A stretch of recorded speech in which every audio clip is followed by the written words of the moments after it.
Hello everyone, কেমন আছেন সবাই?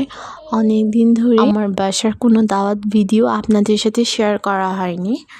গতকাল আমাদের বাসায় কিছু মেহমান এসেছিল, তাই তাদের জন্য অনেক কিছু রান্না করেছিল। আম্মু পোলাও, চিকেন রোস্ট, চিংড়ি, বিফ, ডিম কারি, আরও অনেক কিছু। ডেজার্ট আইটেমই ছিল শুধু মিষ্টি এবং ফ্রুট কাস্টার্ড।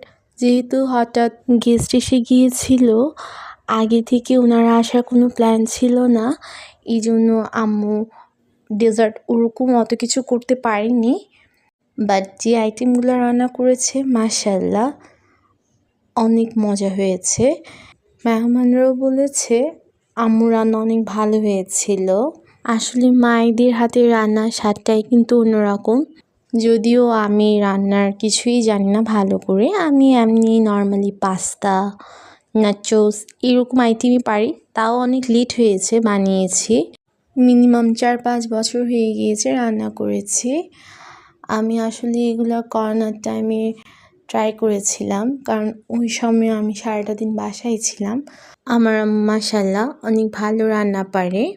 আপনারা সবাই আমার আইজার জন্য দোয়া করবেন। আইজা আলহামদুলিল্লাহ এখন আগের চেয়ে একটু ভালো আছে। আমি অপেক্ষায় আছি আমার মেয়েটা কখন বড় হবে, কখন তার দাঁত উঠবে এবং কখন সে আমাদের সাথে বসে এভাবে তার নানুমুনির হাতে রান্না খাবে। আল্লাহ হাফিজ।